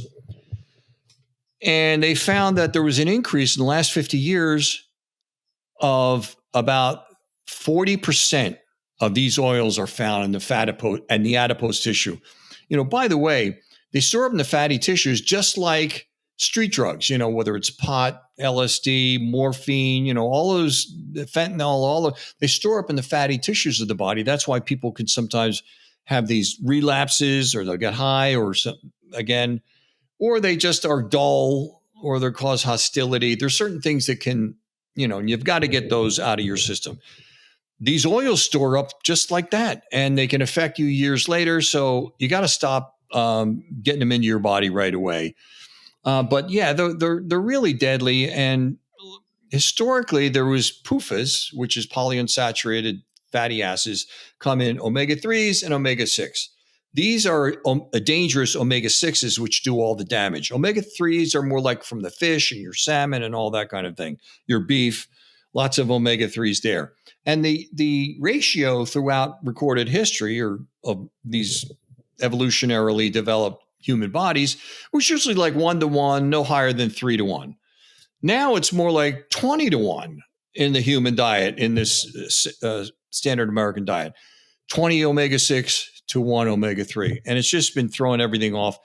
And, it's a source of a lot of cancers. And even here it says in 2018, the World Cancer Congress and the Journal of Global Oncology, they presented the systematic review and meta-analysis on this trans fats that are in all of these, seed oils, and they show the direct strong link and connections to breast cancer, colorectal, pancreatic, mouth, larynx, esophagus, non-Hodgkin's lymphoma, ovarian, prostate. All these different cancers are directly related to these vegetable seed oils. So it's pretty bad. You talked about the fact that they get incorporated in the body and they stay there for prolonged periods of time. Yeah. Other than stopping today and not consuming them, have you come across any ways of getting them out of the body quicker? Yeah, you can do people sign up for what's called a purification program where you go. It's a program where you throw the body into saunas and you sweat out, and then there's a lot of it's very highly monitored with a doctor and so forth. And you spend time in there and you replenish with certain salt and potassium, because if you sweat too much, then you can lose a lot of that. And you want to restore all that, and it's very well monitored. So you do all that, and you can get those out of it. What it does is it causes those poisons to escape the fatty tissues, goes into the bloodstream, and you sweat it out.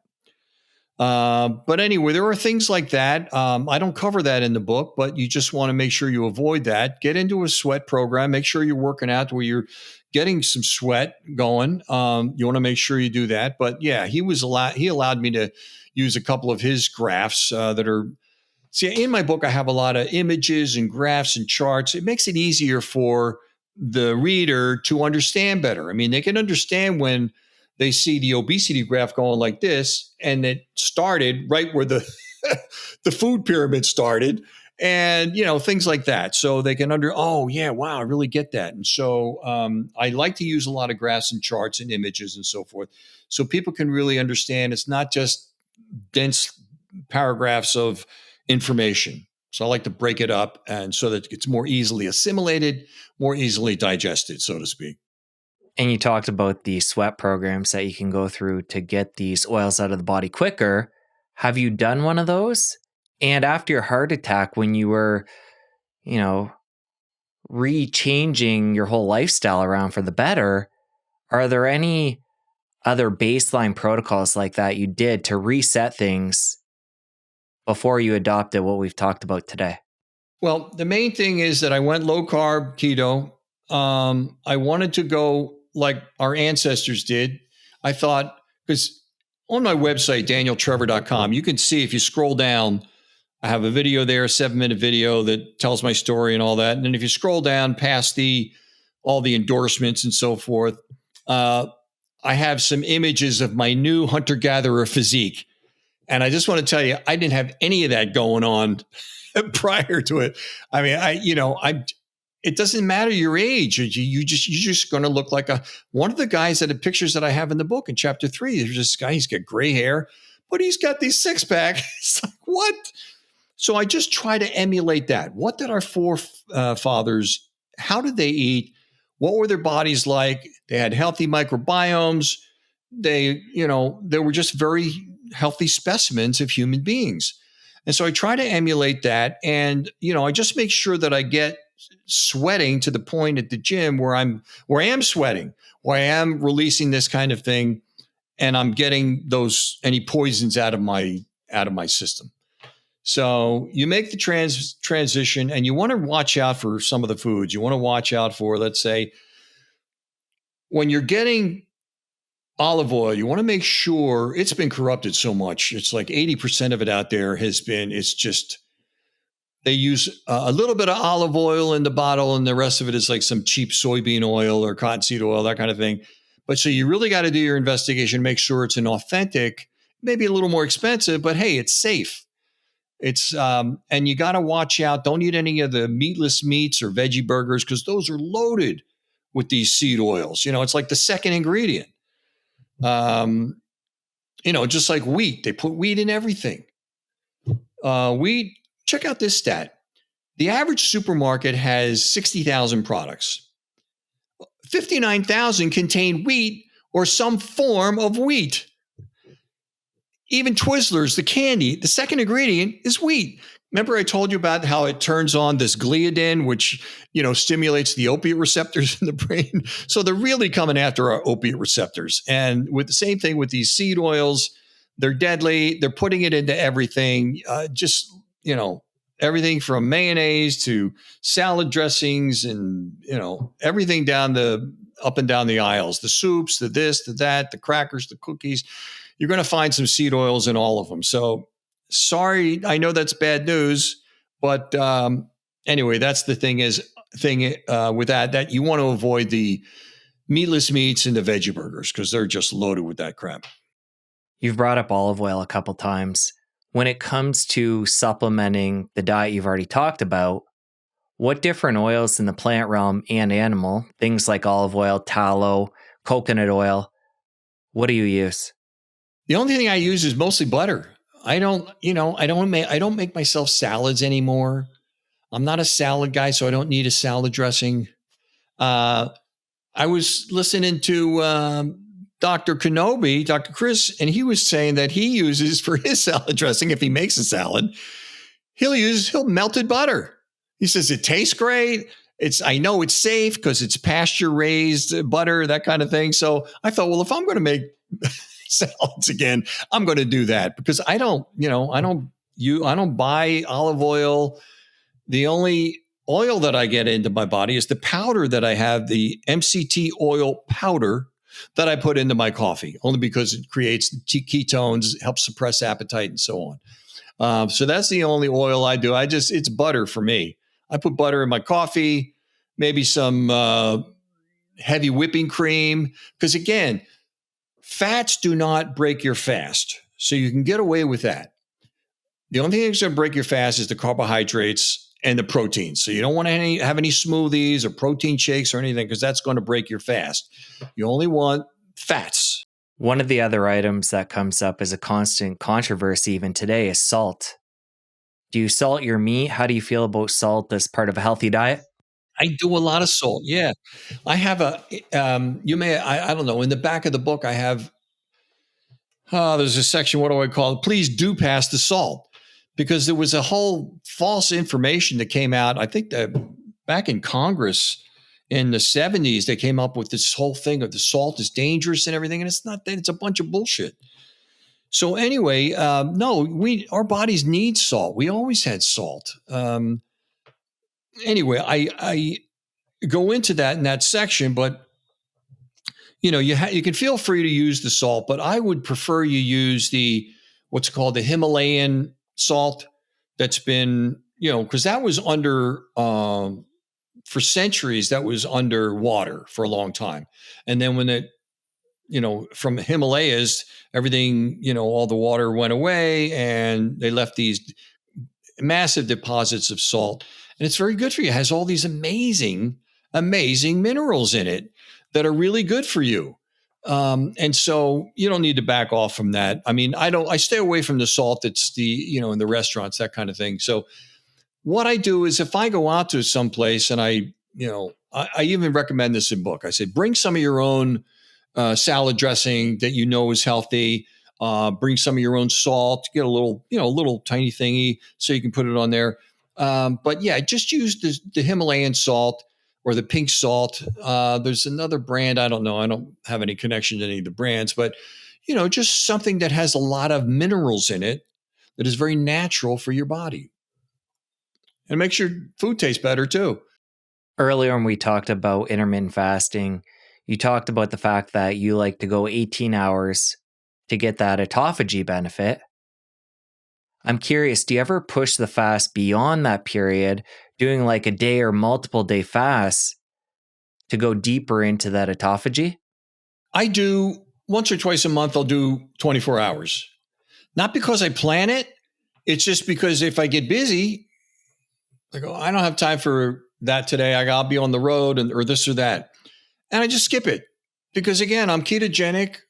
These bodies I'm used to ancestrally, only eating once a day, if that, right? None of us are used to eating 3 or 4 times a day. So anyway, so I do that in a breeze. And so I'll do one day. I don't do the multiple days. Some people are big believers in that. I just, I don't know. I just don't do it. Because what I do is I take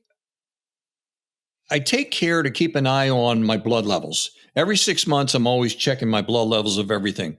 And what you're going to find in the book is that's part of the brilliant part. You got to, if you're not testing, especially after you're age 40, or you're heavier and younger, depending on your weight and everything, you got to be testing, because if you don't test, it's like driving down the road without a speedometer or a steering wheel, and you will crash into something. You're going, wow, how did this happen to me? Because there's no symptoms again, right? There's no symptoms. I mean, it happened to me. It was like, how did this happen? So in my book, you can find out what are the most important blood labs and scans to find out if you've got something lurking that you got to take care of, that you can't ignore, or you're going to wind up like mom and dad, whatever happened to them, that maybe in your genetics and that kind of thing. So you got to get these tests on. So I keep a real good eye on all of that. And I make sure that everything is in good. In the conclusion of the book, I tell the reader, I say, look, in chapter 22, there can be what seems to be a dizzying array of tests to choose from. So I break it down with Dr. Ford Brewer's imprimatur, his permission. I said, look, I want to just give him 5 to do. If they were going to choose 5 blood labs, these are the 5. And, number 1 is the OGTT with insulin, because you got to find out if you're pre-diabetic or diabetic and where you are on the diabetic spectrum. And then there's others that have to do with inflammation, arterial inflammation, and inflammation in general in the body. And because that's where it all starts. There's one called myeloperoxidase, MPO, LP-PLAC2, MACR, microbiome and creatinine ratio. These are basically what I call smoke detectors. These are what tell you that, hey, you've got some plaque being built up or already there subendothelial, below the artery. And if it's elevated, that's what it tells you. And so that's, all of my markers were way out of whack when I first did all my testing, when I first, did everything after I had my heart attack. And then over time, you start getting them down into the right levels, and you get rid of the inflammation, because the inflammation is what causes the heart attacks and the strokes and the Alzheimer's and so many other things. So it's like Dr. Ford calls his chapter 22, don't guess, test. I feel like conventional wisdom still at this point feels like type 2 diabetes, when you get it, it's something you have for life. You mentioned the fact that you were type 2 diabetic when you got into the mess of health complications here. I assume now you're not diabetic or pre-diabetic, and you brought that back down to a normal range. Talk about where you're at now and how quickly you got it there. Because I think giving people hope that they can actually do something is an important piece of all of this. Yeah, the fact that somebody has been through this and brought it back to normal. No, listen, look, this book was written because I'm not a doctor or a scientist. I'm a citizen scientist, because I've studied technical data throughout my life. As you probably see in my resume there. But this book was written from the viewpoint of one of the victims of the false data and fake science foisted upon the populations and their doctors for way too many decades. Most doctors are clueless on a lot of this information. In my chapter 19, I have some information I should probably cover in a sec. That is just brand new. It's just in 2021 and 2022, which is like 10 minutes ago in the medical field, because it takes so long for the information to get not only to the front lines of the doctors, but into the curriculum of the medical schools. It's just crazy. So what I did was I did all this testing that I found out. I became a friend of Dr. Ford Brewer after I reached out to him. I said, look, I like what you're doing, because he had these really complicated, when he first started out several years ago, he had these videos on YouTube that were really complicated. And, but I was able to follow him because I knew how to look things up and knew how to analyze information. And so I followed a lot of his things, and I got to know all of these things and what happens in a heart attack, where you have this buildup of the soft, dangerous plaque, which is the plaque that's subendothelial underneath the arteries that causes the heart attacks and strokes, our biggest killer. Strokes are the number one cause of permanent disability. And what happens is after a certain time, the plaque, the soft, inflamed, dangerous plaque will rupture through the already damaged endothelial of the artery. It enters the lumen where the blood flows. It touches blood, creates a clot. If it then breaks off, it goes downstream, so to speak. And if it goes to your heart, you have a heart attack. If it goes to your brain, you have a stroke, which tells you right away that it can be in various different places in your body. It's not just in your heart. So this can happen. So that's what happened to me. So it breaks off, goes downstream, goes to your heart, you have a heart attack, goes to your brain, you have a stroke. So learning all of these, you got to check your MPO, myeloperoxidase, LP plaque 2, the MACR, the microbiome creatinine ratio, will tell how much damage you have to the endothelium of your lining and that kind of thing. There are other markers too, but at least those three. And you get all of those done. And I, very quickly, once I found out about the carbs and the sugars and the oils, within a matter of months, I was able to bring all of my levels down because, I got a lot of these tests because I wanted to know the good, the bad, and the ugly and what I needed to fix, right? So I could have a benchmark so I could measure in the future, 6 months down the line, my progress. And then I did all those and I got my cardiovascular levels into a safe range. And then I got my diabetes under control. Because I found out what that was all about with the glucose and the insulin, and that was hyperinsulinemia, and that was the cause of the diabetes, which was the cause of the cardiovascular disease. Because you can't have heart disease without having some level of diabetes. I mean, Joseph Kraft discovered that back in the 80s. He had a book called The Diabetic Epidemic and You. And he had this quote, those with cardiovascular disease not identified with diabetes are simply undiagnosed. His research was verified in 2015, decades later, that he was right, because he had done thousands of autopsies and he discovered that the process of diabetes was atherosclerotic. It was in the veins. So anyway, I had reversed my type 2 diabetes. I had gotten, my cardiovascular markers way under control. It was beautiful. And then following the things that I have in chapter 13 on osteopenia and osteoporosis, I was able to reverse that too. Because it's hitting people. These things are hitting people younger and younger. In fact, in chapter 13, this on osteopenia, osteoporosis, there's a study I have where it shows that between 35 and 50-year-olds, they're finding these things.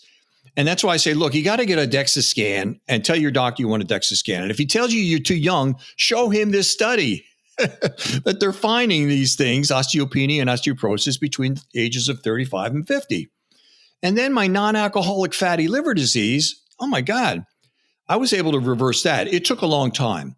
Why it took me a long time, I don't know, because there are studies that show that if you do a strict keto diet, you can get over your non-alcoholic fatty liver disease, which is very dangerous, in a matter of a couple of weeks, a month, that kind of thing. And so mine, it took 2 years. But I, went from 265, which was outrageous. It's supposed to be under 65, right? And then I'm down to 210. And then, I'd check it every few months. It kept coming down. And I don't know why it took that long, but at least I got it back down into the healthy range. And so it's all reversible. I keep an eye on all those labs. That's why they're so vitally important for you to, first of all, you got to find out your starting point. If you're overweight or obese, or you've got some things going on, you got to get these blood tests and scans.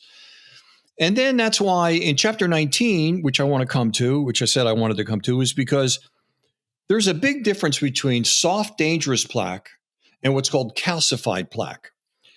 And these new studies that I have in there, they're from Cleveland Clinic, which ranks number 1 globally for cardiovascular care, and American College of Cardiology, which ranks number one in cardiology school and research, right? So these are not like small universities or something doing this. So anyway, first they showed I have a graph in this and shows where the soft plaque causes all the events, the heart attacks, the strokes. And then when you have the calcified plaque, and you detect that, by the way, with this test called the CAC scan. That stands for coronary artery calcium score or scan, and then you get a score, CAC scan score. And it's supposed to be between 0 and 400. It can go higher than that, of course, but you want it as close to 0 as you want. And what Cleveland Clinic, and again, this is the top, their research, and this is just, 2022. And that's why a lot of cardiologists don't even know this. And I'm so glad I was able to get it into the book, this chapter 19. What they say is that, yeah, this is a good test, but the reason why you want to pay attention to it is because we have found, same thing with the American College of Cardiology, that there is, when you have a certain score that's a positive score, let's say 200, 300, 400, you have 4 times as much soft, dangerous plaque as you do the calcified plaque. So that's the dangerous thing. It's not the calcified plaque because the body lays down calcium to heal. So here's a perfect example. I'm a perfect example. They have this thing called, they call it the CAC paradox or the plaque density paradox. What is that? And it's a paradox not to the doctors and researchers, but they say it's going to be a paradox to the patient because they're not going to understand. And here's why. When I first got my first CAC scan, it was an abysmal 600. So I knew I was in big trouble, right? And then I thought, well, okay, so a year later, year and a half, I'm going to get another one. And during that time, I went low carb. I did, back to, hitting the gym more and doing all the things that I'm doing that I have in my book. And what they're saying is that it can increase as you get better because you're healing, you're laying down more calcium. I'm the perfect example that mine went from 600 to over 2,500. And that's why a lot of doctors, especially Ford Brewer, he says, look, we don't even tell people after they've gone through it, they've lost 30 pounds and they've gotten healthy, don't do it because we're going to have to talk you off the ledge. That's why you have to do a battery of tests. That way you can confirm that although my CAC scan is now at 2,500, hey, my soft plaque has been transformed. I don't have any. It's just, and all my other markers, my MPO, my, F2 isoprostanes, LP-plex2, all these markers are just in a beautiful range. And that's why you just don't want to do one marker of tests, but you do several and you verify all that. And so that's why it can't just depend on, your CAC scan, but they call it the calcium paradox or the plaque density paradox, because you got to understand, the second one you get, the first one, if you get a high score, you're in trouble and you got to get on it right away. But if after taking a year or so, and I had found out about this by the time I did the second one, I thought, well, let me see how high mine is. And it was like 2,500. But then I confirmed with all the other testing that I was in beautiful shape. So that's the long explanation to that. But chapter 19 is going to be, I think I even have something in there that says something like a parentheses. If this is new to your doctor, this is cutting edge data. And a lot of them don't even know yet. So anyway, like that. Really important info. Thank you for sharing that. And Daniel, I want to touch on one more thing before I let you go. Yeah. And early in our conversation, the stress test came up and there was some controversy over it. And then we got on to other things. So I want to come back to that, close that loop. Yeah. And then we'll part ways. Well, I'll tell you, the stress test, the reason why you don't want to sign up for that is because, the stress test, you can pass the stress test with flying colors and still have a heart attack. That was who's that newscaster guy? He was very popular. Every Sunday morning he had this show called Meet the Press, and he passed his stress test and then wound up dying of a heart attack. And then there was the comedian and actor Gary Shandling. I love that guy. He's fantastic, right? He passed his stress test with flying colors. He had died of a heart attack. There was this guy, Davy Jones, who was he was the lead singer of that old group from the 60s and 70s called the Monkees. Right? I don't expect you to remember them, but I do. And then there was Alex Trebek, who had the game show. He passed his stress test. And all these guys passed their stress test. He had a heart attack. A year or two later, he was taken by pancreatic cancer, sadly. But, there's so many people that have passed their stress test with flying colors, and they go on to have the heart attack. That was me. I passed my stress test. That's what I was going to say. You too. Yes. That was I passed the stress test with flying colors, and I still had the heart attack. And the reason for that is to really close the loop. And I have this in the book too. And this is new to a lot of doctors, because the doctors will go and they do the stress test and they'll go, I'd like to take a closer look. And then the closer look means they want to take you into the cath lab. You don't want to do that. So the reason why people here's the thing. If celebrities with all the money that, or the best medical attention that money can buy, this can happen to them, just imagine how often it happens to the regular person. What happens is when you do a stress test, the only way you can potentially detect any kind of problem, and by the way, before I say this, Dr. Ford Brewer even had a book. It was called Prevention Myths: Why Stress Tests Can't Predict Your Heart Attack and Which Tests Actually Do. So he's even got a book on that, and he explains this in there too. What happens is the only way to detect anything, that the stress test will be able to detect anything, is if there's at least 50% blockage in your arteries. At least 50%. However, over 70% of all the heart attacks that occur with less than 50%.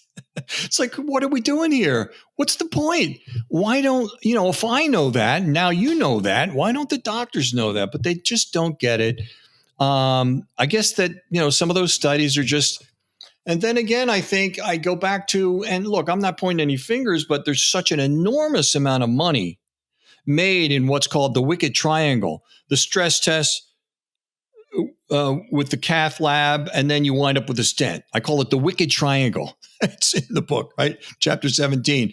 There's such an enormous amount of money made from those three. There's no way that CEOs of hospitals and cardiology clinics are going to see that evaporate, because there goes their mountain retreat and the kids in Ivy League and the beach house, and they're going to have to downsize. And a lot of careers and institutions would disappear. There's your answer right there to the wrapping up the stress tests. All right. Well, thank you for that. Really important information. And Daniel, I just want to thank you for coming on the show, sharing all this. You have a great way of taking these complex scientific concepts and breaking them down for lay people, which you are one of. And I just want to thank you. We're going to link up the book. We're going to link up your social media, your website in the show notes. Thanks again. Yeah, thank you. Really appreciate you having me. Now that you're done, you're going to want to head over here and catch this next incredible episode. You don't want to miss it. I'll see you over there. Ultimately, it's not what's in the food, it's what's been done to the food that matters. Everything fructose does to the mitochondria is designed to inhibit its functioning. It's metabolic health that drives